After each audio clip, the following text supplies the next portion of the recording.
All right. Oh my goodness, you guys, you look so beautiful with that red umbrella Raining. and paradise, and it's, I assume, sprinkling just a little bit. Oh, a light mist. It kind of feels like Portland, Oregon, but we can not freeze in the rain. Yes, welcome to I our was, backyard in northern Malaysia and on Langkawi Island, just south of Koh Lipi, Thailand. So Yeah, we're right on the we're border. close to Thailand. Yeah, But yeah, nice. today It we're here looks to fabulous. It looks fabulous. I know, I it know. has been. We've been here a week already. Oh, it's like home. And we've been thinking a lot about doing part two of our podcast from Egypt. Yeah, Luxor. So we had so much in Karnak. Cairo that we did the Cairo part one on its own, which you can find on our podcasts on hotelguys.com, of course. But Yeah. today we're going to focus on the second half of our trip. The second week in Egypt was a whole week in the Luxor area. Yes, what an experience Luxor and Karnak was. So let's Well, and just I jump did, in. I was so curious, I had to look up the definition of Luxor Yeah. What did and you it means learn? palace. Means Ah, Uh, palace. right. It has actually had quite a number of names through the ages, too. Yes, yeah. yes. But it seemed like a very appropriate name for a country with, Yes. yes, with Some lots and lots of gorgeous history. amazing ruins. So I'm going to switch to share and I'm going to share some images. And who knows, we may very well. We may very well show you where we spent a There we go. dusty week So we started from in Cairo and flew down to Luxor, not too Mhm. far away, just an hour on a local airline, Air Cairo again. And we landed in Luxor. Wow. And now we're going to show you the why video. we had to wake up at 4 a.m. Yes. Here we go. So I can't stop the share. I have to do this. So you can see this, Nancy? I think we were told there were over 70 balloons that were being launched that day. Fortunately, the weather really, controls if they go up or not. And the balloons were not Rick, being, we can't hear you, that's okay. or I can't hear you from the Over the noise. Can you over hear me the now? noise. Yeah. Yes, So, yes, of course. so Yeah. we had over, I suppose about 70 balloons that day. Wow. And we were up and early and hauled out in a van with a group of other people and just we're all standing and waiting as all these balloons are being fired up. And isn't it just incredible? We wanted the King Tut balloon, but we ended up with I know we something. were so close to King Tut, but yeah, It was very colorful. And, we did this in Turkey a couple years ago, I guess. Cappadocia, yeah, And which was but fabulous. it was a no-brainer. We could have done it in Italy, but it was like 5 times the price. Yeah, this was Yeah, reasonable. this is really reasonable and very safety in numbers. They do Yeah, this every day. And so it's a really wonderful thing to do in Luxor. it was like, as we would probably say, the high point. We Yeah. love balloons. Some people are like, oh my Okay. God, I could never do So that. here's some pictures of us, some still pics. You can see this, Nancy? It's gorgeous. Just Yeah, Yeah. gorgeous. okay. So up and away. Those little baskets that you see below there We held have like, 20 people. I think I it was going was to say I think it 20, was 20 people. right. We had 18 in our basket. Oh So my there we are. gosh. We're in our Oh, basket. And that there's is so interesting. Yeah. the crew. I They did were the so much fun. And then we're I up. didn't have any idea that they had baskets that big. I've done the hot air balloon in Albuquerque, but there were only like 8 of us in a basket. Ah, interesting. Wow. Yeah, yeah, So you go over. So in the Oh, balloons take you wow. on the west side of the Nile, right. which is the Valley of the Kings side of Luxor. And this is I was How, at Sekhmet Temple, which we did go to that later that day, the Yeah, morning that we did this at yeah. sunrise. But look at that view. So it's a Was, Oh my gosh. like I wonderful way said, to start the day. Wow. fortunately, now this is the Valley of the Queens, just up and over that ridge, which we did go visit. Lots of desert. So that concluded our balloon experience. But we wanted to share with you also that we found an Airbnb, a very reasonably priced Airbnb north of the Karnak Temple, and this That's is the street. the alley that our little house was down, and that just beyond that construction on the left there, the yellow that you see, we were in that building in a wonderful Two two bedroom. bedroom apartment. Yeah. I think it cost us a little Gee. under $300 for the week. Which really blew Wow. our minds. And it was Yeah. very nice. And the people that ran it were like actually five-star service. That was the manager, and Paul's like, I've got to write a review about that man because every question we had, he was like there for us. They were great. Incredible So service. this shows you, and Check out that's this it was massive bathroom. Look quite at big. that bathroom. I Yeah, know. quite big. It was crazy. So that was our apartment, and then this is just north, in fact, walking distance to this is now a layout of the Karnak Temple. And And I think, we walked there that first morning. yeah. That I mean, we had several offers for you need a ride, need a ride. Everyone was like super friendly, we trying to didn't help us. we didn't mind walking. No, So this just gives you an overlay of and you see at the bottom of the screen where it says Canal to Nile and the Sphinx Avenue.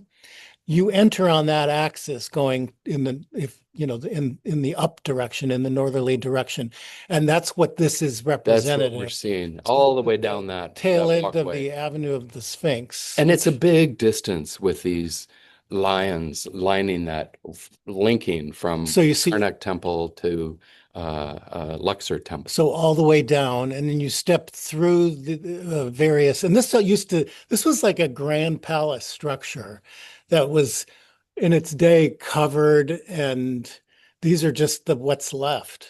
To Yeah, give can you an imagine this idea. being buried and then Yeah, this was just in the buried, tops of, buried in the sand. Wow. yeah, Wow. Oh my gosh, this is really amazing. yeah, Yeah, and it, the etchings and everything in the stone are just unending. yeah, And and there's always like temple keepers in there and pointing out things. And, and maybe we talked about this in part one, but it's like everybody wants you to tip them. So there's all these men, waiting to show you something that they want you to see. And it's like the advice is to carry like small bills with you which, everywhere you you know, go, and which we ran out of yeah, we frequently. we very often didn't really need any assistance. But Yeah. that was the whole idea of going back to and not being in a tour group, is that we wanted to just let the situation evolve, and just kind of have our own quiet, evolving experience to just walk through these places.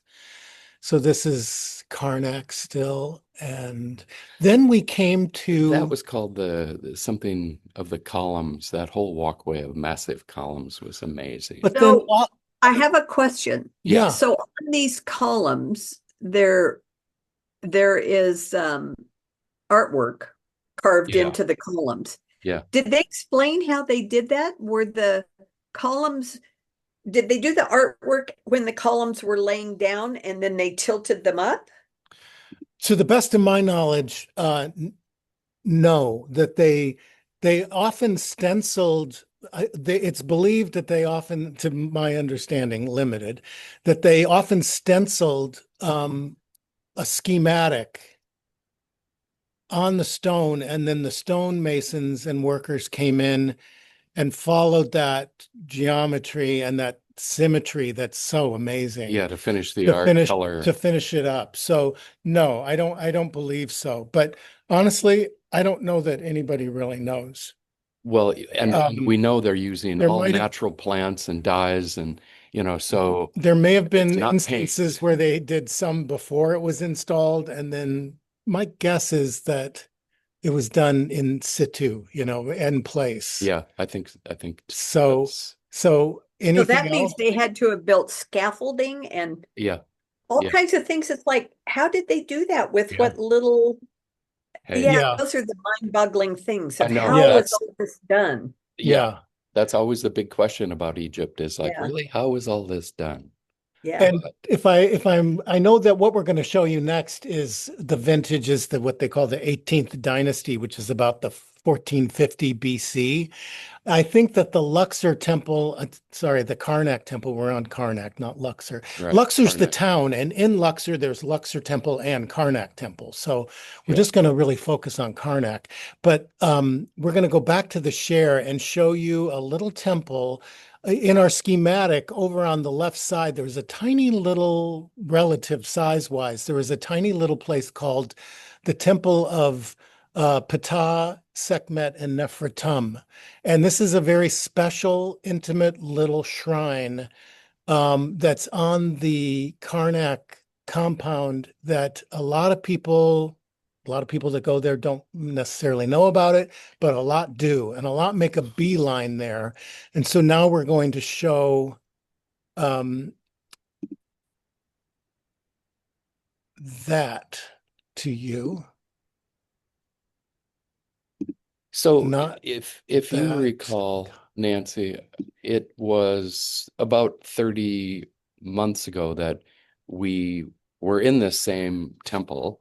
The group took us into the Temple of Ptah, which is, past the columns, out the sideway uh, of the main corridor.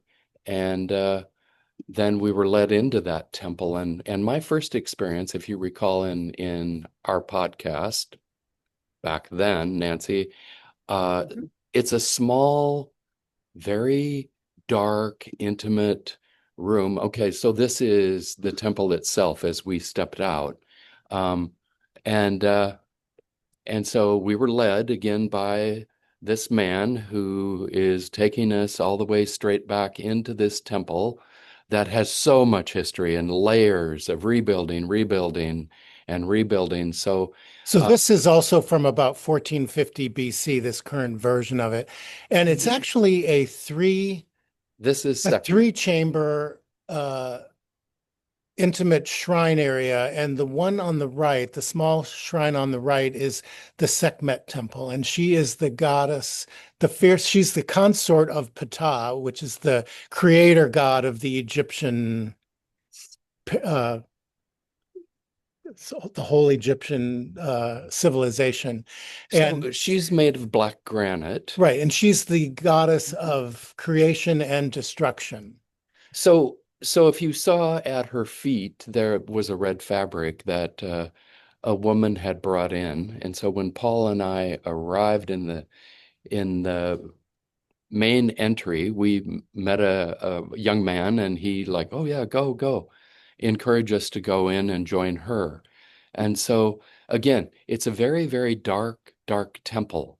And the last time, she literally looked at me, the Sekhmet, and I had two deep gasps, and the next thing I knew, I was on the ground in front of her, and I was crying and sobbing. So, this is one of those places that when I started to do my research, I'm like, oh, what the hell happened to me? And, what is all this about? And there are many people that will go there and not have a thing happen to them. They'll just kind of see it as, oh, well, this is an ancient statue in a small temple. And it's so much more than that. I've seen people have varying degrees of reaction to it. Some And people have and kind of a negative reaction, and some people have an overly emotional so, reaction. this time, I try to approach everything with like, oh, she's going to knock me on the ground again. I didn't have any of that. I just kind of went in,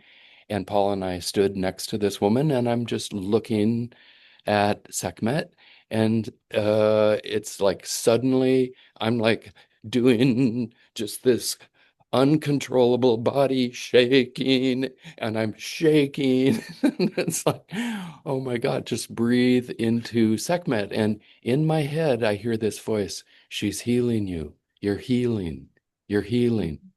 And so Now I'm just like in this full body tremor, not frightened like I was last time when I was on the ground. And then I knew that Paul had just stepped out and had gone because it's like three temples, and when you enter, you go to the right to meet Sekhmet. And and It's he had left. Ptah in the middle, Sekhmet on the right, and then Nefertom, their son, on the left. And so he's gone, and So you have the video that explains your I'll experience. do that. And this lovely woman, she's probably 30-ish, and it was her boyfriend or partner, and they were there alone. And so then suddenly she's vibrating with me, and it just was like suddenly we find each other, and she just pulls me in and holds me. And I'm now sobbing on this woman's, she's like gorgeous dreadlock hair, just like this embodiment of the feminine, which is Sekhmet. And she holds me and I'm crying. She's vibrating, we're holding. Then I put my hand on top of her head. She does the same thing to me. And then it was like heart to heart hands. And it was like I just got this dose of feminine healing energy is all I can say. And then I hear this voice from her partner saying, people are coming, we need to go, we need to go. And then it's like she disappears. So You I, want to talk about Chat GPT? wow. Are you using that, Nancy, at all? S- Do Well, you can't help but use it because anytime you Google it, anything, first thing that comes up is Chat GPT or Yeah, it comes up AI. yeah. I think that we are using it more and more. so So in preparation for today, last night I'm just like asking some questions about, Sekhmet and in preparation for the podcast, and it's really an opportunity to read about it, get more information, and I found myself going, I haven't been the same since this happened. And this helped me kind of get more layers of knowledge. and And so, before you do that, I just want to put this in a little bit of additional perspective that, when we have gone to Egypt, we have those like special moments like in the King's Chamber of the Great Pyramid, where in our last podcast we talked about how fortunate we were and how kind of unexpected we found ourselves alone in the King's Chamber in like a public time. And that's one of those sort of frozen moments in Egyptian travel history, time for the hotel guys. But yeah, the Sekhmet experiences that we've had both 2 years ago and now this past year is another one of those sort of like standout moments of that we'll always spiritual. that we'll always remember. So in framing how we were going to talk about this, because we have so much more that we It's want like to share, I said, but we well, decided to slow down and do the whole Sekhmet thing. So we want to share with you a little bit about what Chat said about preparing for today as it related to I mean, Sekhmet in context. Because we thought, as he read it to me last night, as he finished, I'm like, oh, let's change everything we're going to do today it's so and just big. read it. And I'm like going, no, I'm not really ready to just like dive this deep Yes, you because are. Go. I really could do a standalone Sekhmet. We are. Do it. Um, Yeah. so chat kind of lined me up and says visitors often say Sekhmet sees you. And it's like, boy, it's so real for me. And I knew it immediately that she was like looking at me and had information. And so it provided me a field of clarity, not soft or comforting, but precise and revealing. It wasn't fear, it wasn't imagination. It felt like encountering a force designed to show you exactly where you are aligned and where you are not. So that in itself was just like, oh my God, this is really heavy. So where in my life am I aligned? Where are things not lined up? And Sekhmet, I think, has always been part of me. I mean, she's got the radiant sun, what do you call that kind of orb around her Disc. head, the Yeah. disc. And, I always have been, the boy of the sun. My father called me sunshine. I mean, that was like the nicest thing he'd ever said, I think. Um, and so, the sun has always been a connector. So Sekhmet isn't the archetype of calm and reassurance. She's the fire that burns away distortion.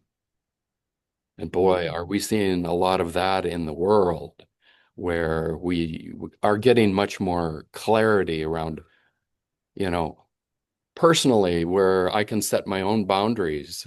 And and so I think people are waking up to this kind of energy. I know last night I just kept saying I'm not ready to like share this deep because it's truly it's like in my whole being now. It's like I'm not the same guy that you saw me for, Egypt Part One. And so, this encounter happened to me again. And, I've told, part one of my experience with Sekhmet and, having my air sucked out of me. And I would always tell people, you can believe me or not. But I mean, this is my truth. This is kind of what happened. So questions. I'm like, it's heavy.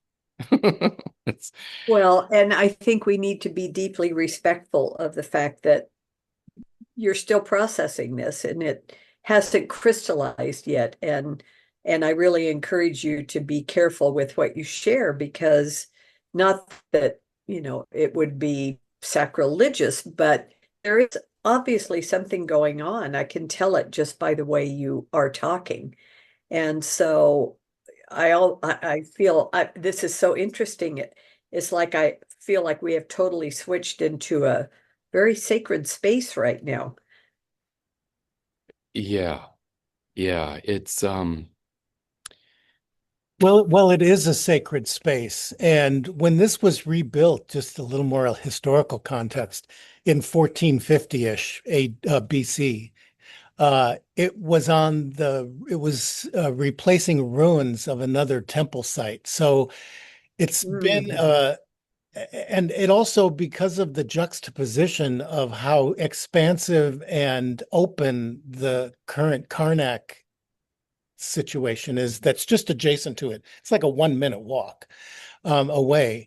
This is this small, intimate shrine where you can go and have a completely different kind of an experience at Karnak. And I think that for a lot of people, the grandeur of the temple of Karnak and then this intimate experience of the shrine sort of like pushes you through kind of like the eye of a needle or something into this very intimate space. Yeah, it's, What else did when Chat have to when say? chat, gave me this information, it's a sealed chamber preserved from ancient times, and it's been built, rebuilt, and rebuilt with, these same ancient stones that are like Energized. just Quartz, supercharged. That some of them have quartz in them that are charged. so the triad, Ptah, Sekhmet, and Nefertum, term, Nefertum. Yeah. Nefertum. Ptah is the creative world, the architect of reality. And then there's Sekhmet, the fire that destroys distortion and restores truth. That's Wow. profound, the restoring of truth. And Nefertum, the lotus of rebirth emerging after purification. And so Sekhmet is holding like a staff. Sometimes you'll see Sekhmet in a seated position, but in this temple, she's standing and there's that rebirth of that lotus flower. And it's not very, when I was digesting the whole meaning of it all, I was trying, in fact, I asked Chat last night after the fact, like, is this like in the Indian religions, is this like Shiva or Kali or Mm, Durga?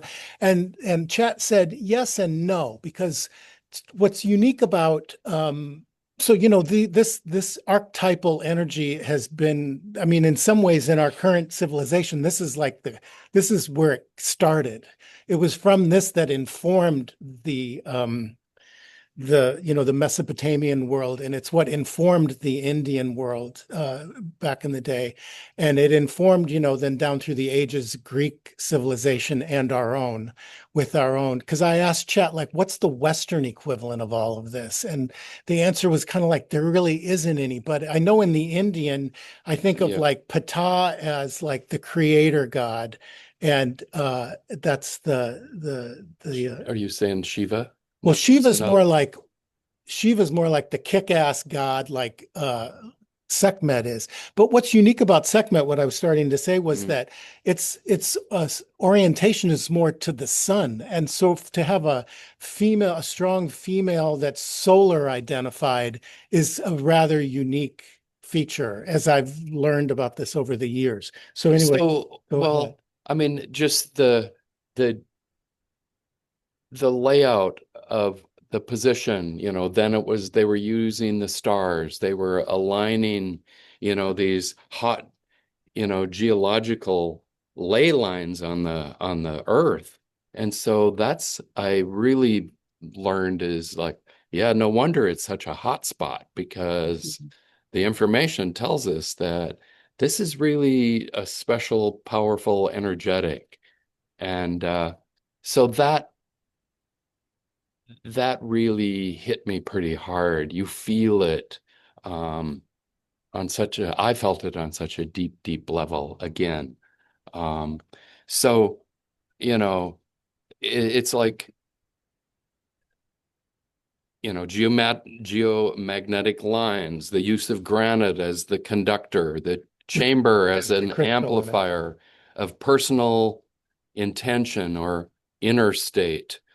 And, visitors describe it as a profound emotional vibrator. So So do you want to show your video?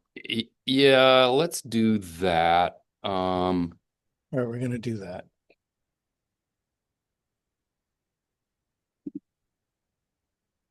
So let me know that you can hear this, okay, Nance?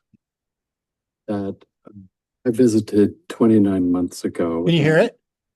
Yes. And I are even more deeply connected today than I was back in May of 2023 when we first visited the Karnak Temple. And we stepped in to the dark, small chamber where Sekhmet stands, and within 30 seconds, my body started to vibrate and I was shaking and gasping, and I had this overwhelming sense that my body was going through a healing transformation thanks to Sekhmet. And I once again started crying, and I couldn't stop crying, and I couldn't stop vibrating. And a beautiful woman was standing next to me. It was so intimate to share that with her today, and to hold each other as I just sobbed and sobbed with her. I just don't have words, but I know so many people come here and feel the power of Sekhmet at the Karnak Temple. I've already decided I need to return for more. It is beyond words right now. I don't even want you to see my wet eyes, because I've been crying for 10 minutes afterwards. So, Sekhmet, you are my heart.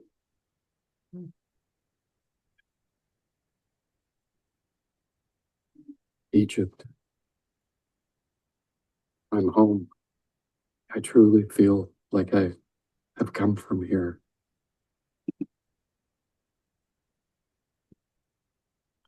So that It's a dusty place to call home, though. I really appreciate I really appreciate the greenery and all the tropics and the wet and the season changes that Oregon provided me all those years. So um, I'm Well, I'm I can tell you, just being a person who is witnessing and hearing your story, and we're not even in the same room, we're just seeing each other on a screen. Your story comes through so powerfully that it can leave no doubt, even though I've never had an experience like that myself. But it leaves no doubt in my mind that whatever happened to you was truly powerful, really powerful. And the truth of that comes through. And that's what you're sharing with all of us. We have no way of quantifying, and I don't think most of us need to. We just don't need to. We now have you as our witness. And it's just so wonderful to hear this story, and I can't wait for you to go back and do it again. well, that was my intention.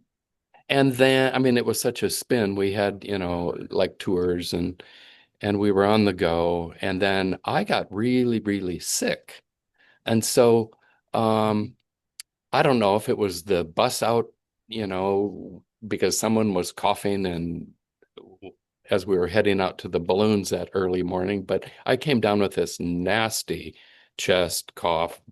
And yeah, travel kind of kicks me in the pants anyway, and I'm a little susceptible, I guess, more so than Paul. So the following morning, I woke up and I was really sick and took another good long nap, thinking I'd shake out of it.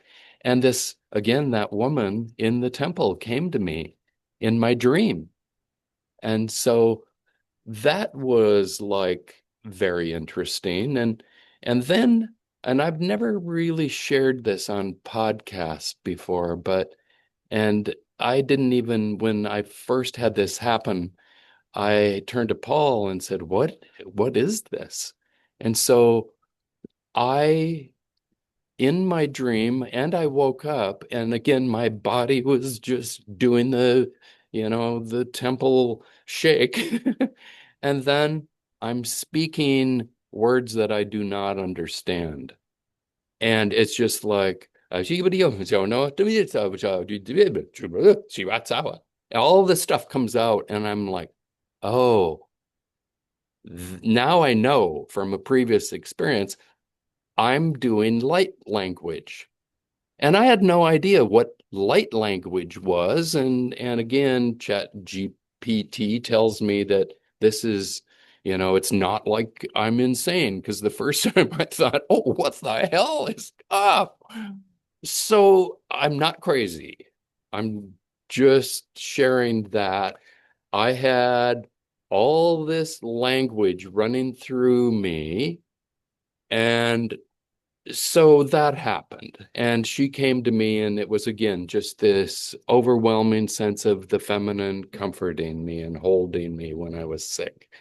So, what we know from all of our years of traveling is that nobody has it figured out what is going on. Right.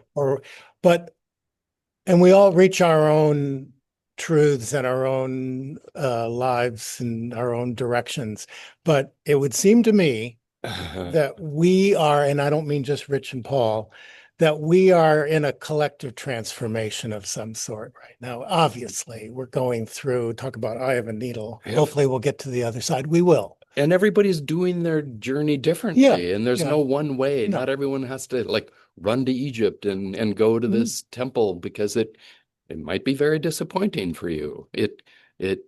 But there are places on this planet, and people have them in churches and temples and synagogues and in their backyard. Yeah. So it's So, Well, the number one thing is to be open to it. And of course, both of you Yes. are very open to it. Yeah, Yeah. and maybe more so, and we're just connecting dots where it makes sense. And we're very sober about all of it, and we're completely sober this week. Can't wait to go Well. out today and have a beer. But Not me. but even the kind of we've done a lot of quote unquote work, psychological work, sexual work on ourselves over the years. And so we kind of know, Jung's concept of shadow work. And when we shed these tears, there's a lot of layers about what's going on. We all sense that a good, quote unquote, a good cry is a good thing, right? Oh, So there's good things that happen to it. And, there's a release, there's a biochemical release actually contained in the tears that I'm not qualified to say much, well, but I could. I'd just be unqualified. But again, it's just like letting down that barrier. I think for me, it's just and like accepting the unknown too. this release of emotion and kind of a knowing that, wow, this, like I said earlier, this has impacted me on such a huge way that, and there's so much more here that I would love to like go deeper into Sekhmet and understand and have conversation. And this morning, I woke up again. And I think because I was like mentally had just gone through this kind of like, oh my God, this is not like the list of photographs that we were going to show. And Paul's like, we need to just follow this line and go to Sekhmet and allow you to share. And I'm like, I'm not ready. I'm not ready. And then I wake up in the morning and here I am. I'm like vibrating in bed. Paul's up and having tea already. And I'm now going through this Sekhmet event, and I start speaking in light language again this morning. And then I don't know, it must have been 20 minutes of just this like language that every now and then I would hear pata, pata, pata, pata, pata, pata. But there's nothing like, so then I come out and into the kitchen and the call to prayer is happening. But it's not like a singing prayer today. It's like a story. The man telling a story. And I just opened the back kitchen door and I stepped out. Which of course, we don't understand the language. And so it sounded a little bit like. It felt like that's my language, but I don't know what he's saying. Right. And it's like, oh my God, I'm exhausted after a good night's sleep. And now here I have to You've already put in a whole day. No kidding. So we've already almost put in a whole podcast. So well, this is so fascinating, though. I tell you, I don't want this to quit. I just want. We are gonna quit. But I have this crazy feeling. You'd think that a 2-week trip to Egypt that Paul and Rich could tell the story in one podcast. But I guess that's just. I guess it's kind of indicative of kind of honoring the experience too. And so we have like probably 70 more slides because we haven't even actually got to the Luxor part of Luxor. When we arrived the second time, we were like, oh, if you come back, you're official Egyptian in 3 times. So maybe the third podcast is like it allows us to get our Egyptian card. Right. And I don't know. I do think we need a third segment on this particular. We're ready because the slides are ready, and I think we know what we want to say. But any third trip we're considering. I don't know if I mentioned this before, but we're considering a trip back to Egypt and to Luxor specifically. It'll be in the heat of the summer when it's like 50 degrees Celsius some days. Yeah, 45 and 50. August 2nd of 2027 is a full solar eclipse to be long eclipse, really long eclipse, over 6 minutes, 100% in the middle of the day, of course, over Luxor. It would be a pretty short trip, but anyway, we have to wrap up, Nancy, and thank you so much. Wow. Well, this was so good. I'm so fascinated by not only your experience, but the power of this object. This is in fact an object, but what it represents and the fact that it represents both creation and destruction, which I find that in itself to be so Yeah. unusual. It's because called you're transfer. usually, It's It's yeah, called it's usually a god transformation. of, yeah, yes. And it So gives us I hope. really It look gives us forward. hope for where we are right now, because we Yeah. can transform this, and we have to maybe go through a little bit of chaos. and find our voice when it's necessary.